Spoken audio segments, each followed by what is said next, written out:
என் பெற்றவர்களை வணங்கி உங்கள் எல்லோருக்கும் சுவிஸ் பொலிகை ஜெயாவின் இனிய வணக்கம்.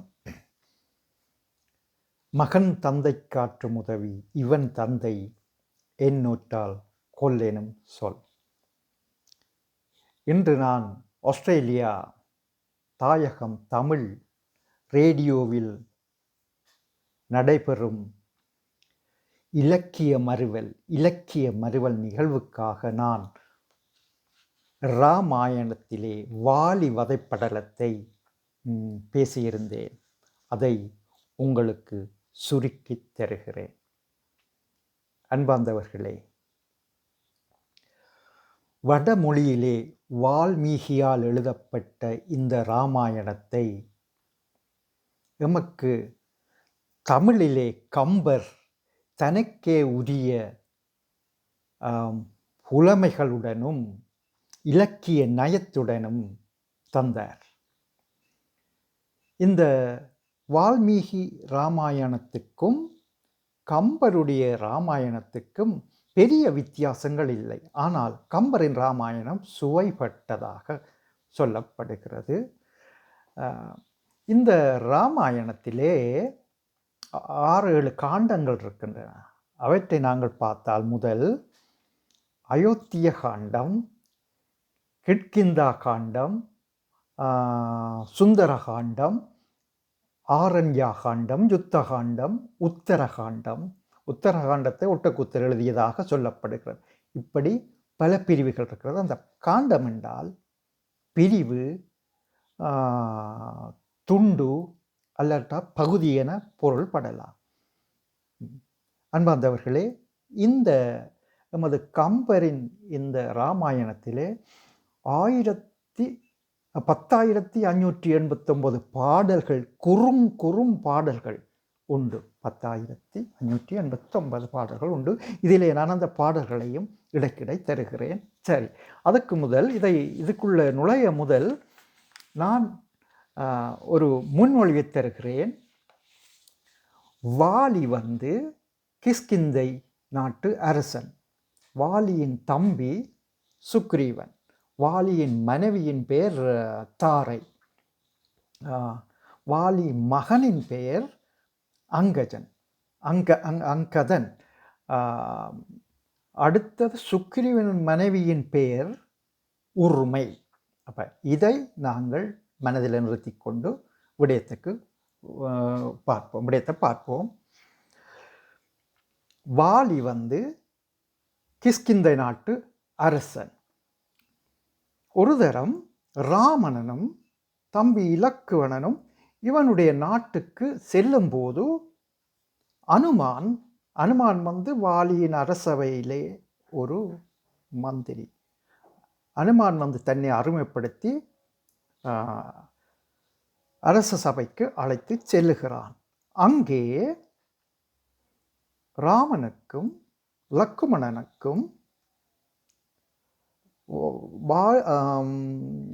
வாலியின் மனைவி தாரை உணவு பரிமாறவில்லை. ஆனால் சுக்ரீவன் மிக அன்பாக அரவணைத்து உணவு பரிமாறுகிறான். இந்த உணவு பரிமாறல் நிகழ்விலே அவர்கள் நெகிழ்ந்து போனார்கள் இருவரும்.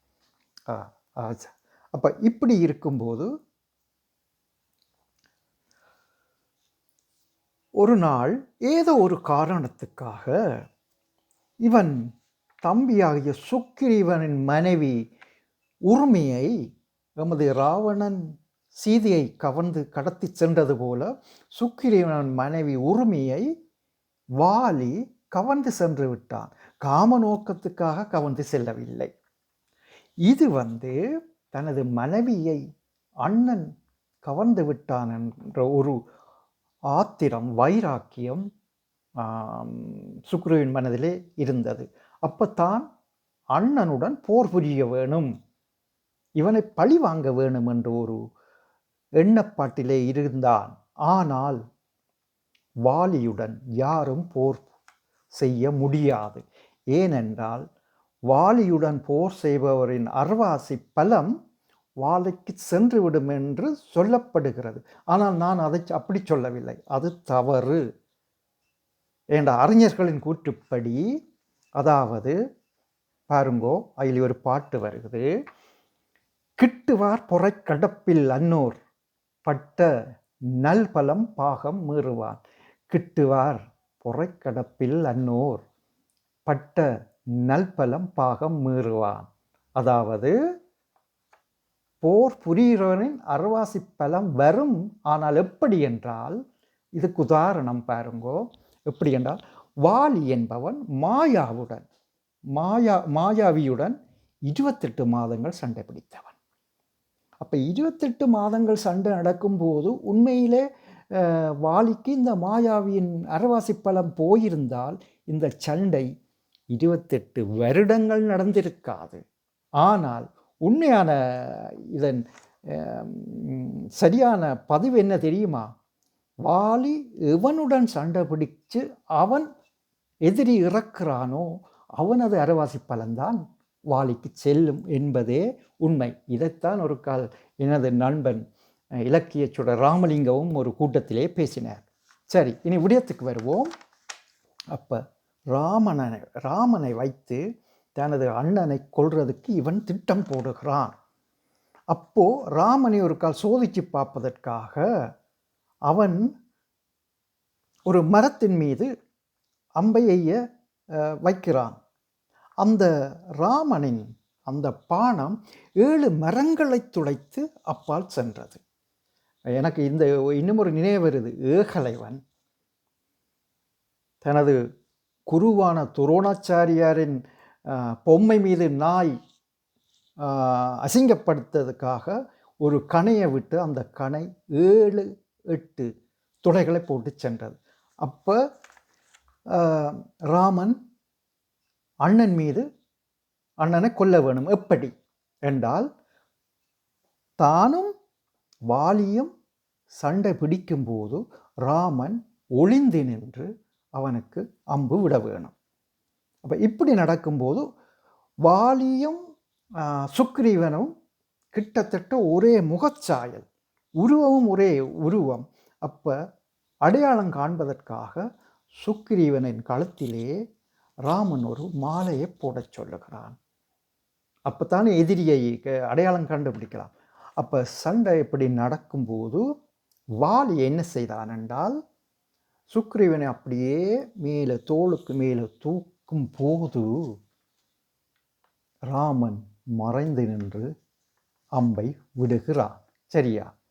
அப்போ இதிலே கம்பர் ஒரு பாட்டை பாடுகிறார். எப்படி என்றால், மார்பெருங் கடகரி முழக்கம் வளரி ஏற்பது செவித்தலத்து. மாபெருங் கடகரி முழக்கம் வளரி ஏற்பது செவித்தலத்து. எண்ண ஓங்கிய ஆழ்புலி கேட்டனன் அமளிமேல். எண்ண ஓங்கிய ஆழ்புலி கேட்டனன் அமளிவேல். ஒரு பாற்கடல் கிடந்ததே அணைய பான்மை. அதாவது கம்பன் வாலியை பாற்கடலுக்கு ஒப்பிடுகிறான். அவ்வளவு பலமானவன் என்பதை கம்பன் இந்த பாடல் மூலம் ஒப்பிடுகிறான். அப்போ ராமன் தனக்கு துணையாக நிற்கிறான் என்பதும், அதோடு மறைந்து கொண்டு இலக்குமணன் நிற்கிறான், பக்கத்தே அனுமானும் நிற்கிறான். அப்போ சண்டை நடந்தபோது ராமன் அம்பு எய்து விட்டான். அப்போ வீங்கினார்கள் தோள் வீரனை வியாபாதர் யார்? வீங்கினார்கள் தோள் வீரனை வியாபாதர் யார் என்று வாலி கேட்கிறான். அதாவது என் மீது அம்பு விட யார் இருக்கிறார்கள்? அதாவது இன்னும் ஒரு கருத்து இருக்குது. ராம பாணத்தை எவரும் பிடிக்க முடியாது, ஆனால் வாலி பிடித்து விட்டான். அவன் ஒரு பெரும் வீரன், அவன் வரங்கேட்ட ஒரு வீரன் பிடித்து விட்டான். அதை அவன் இழுத்து பார்க்கும் போது ராமா என அங்கே எழுதியிருந்தது கண்டான். செமசேர் நாமம் தன்னை கண்களில் கண்டான். ராமநாமம், செமசேர் நாமம் தன்னை கண்களில் கண்டான். அப்போ வாலி திகைத்து விட்டான். மானமும் குலமும் காத்த பரதன் முன் தோன்றினாய். நீ ஒரு நல்ல குடும்பத்திலே ராமா நீ தோன்றினாய். என் அன்புக்குரியவனாகிய ராமனா எனக்கு அம்பு விட்டான் என கேட்கிறான். ஏன்? அப்போ அங்கே ராமன் அமைதியாக இருக்கிறான். அங்கே ஒரு பாடலை கம்பர் தருகிறார். தம்பியர் அல்லாது தனக்கு வேறுயிர் இன்பரின் இது எண்ணி எய்தவன். தம்பியர் அல்லாது தனக்கு வேறுயிர் இன்பரின் இலது எண்ணி எய்தவர். எம்பியும் யானுமுற்று எம்பியும் யானுமுற்று எதுந்த போரில் அம்பினை தொடுக்குமோ அருளின் ஆழியான். அம்பினை தொடுக்குமோ அருள் ஆழியான். அப்போ இல்லை, தம்பிக்கு வாலியிலே அவ்வளவு நம்பிக்கை இருந்திருக்கிறது, சகோதர பாசம். அப்போ ராமனின் அம்பனை அவன் பார்த்தபோது அங்கே இன்னும் ஒரு பாடலை கம்பர் பாடுகிறார். மெலியவர் பாலதையோ ஒழுக்கம் விழுப்பந்தானோ வலியவர் மெலிவு செய்தால் புகழன்றி வசையுமன்றோ என்று அங்கே கம்பர் இந்த ஒரு பாட்டை பாடினது எனக்கு மிக நன்றாக பிடித்தது. எப்படி என்றால், இந்தியாவிலே இந்த ராமாயணம் எழுதப்பட்ட போது வடகோடி தென்கோடி என்ற அந்த வேற்றுமை இருந்தது. இப்போ இலங்கையில் எங்களுக்கு சிங்கள மக்களுக்கும் தமிழ் மக்களுக்கும் இருப்பது போல வேற்றுமை இருந்தது. அங்கே எமது இலங்கை அரசன் ராவணனை அரக்கன் என சித்தரித்தார்கள். ஆனால் இந்த பாட்டு அதை உடைத்து ராமன் சிறந்தவன் என்று சொல்லுகிறது. அதை திரும்பி பாடுகிறேன் பாருங்கள். மெலியவர் பாலதையோ ஒழுக்கம் விழுப்பந்தானோ வலியவர் மெலிவு செய்தால் புகழன்றி வசைமன்றோ. அவன் அங்கே என்ன கேட்கிறான் தெரியுமா? நீ என்னை கொலை செய்ய முனைந்தாய் வஞ்சகமா. ராவணனை கொலை செய்த நீ அவனை எப்படி அயோக்கியன் என கூற முடியும் என்று கேட்கிறான். அருமையான கேள்வி அல்லவா? இன்னும் ஒரு பாட்டு வருது. அரைகடல் அலங்கர் வீரர் ஆயவர் புரிவது ஆண்மைத்துறையனர் ஆயிற்று என்றோ தொன்மையில் நன்னூர்க்கெல்லாம் இறைவா நீ எனச் செய்தது ஈதலின் இலங்கை வேந்தன் முறையாலோ செய்தான். அது இலங்கை வேந்தனுக்கு நீ செய்தது துரோகம்.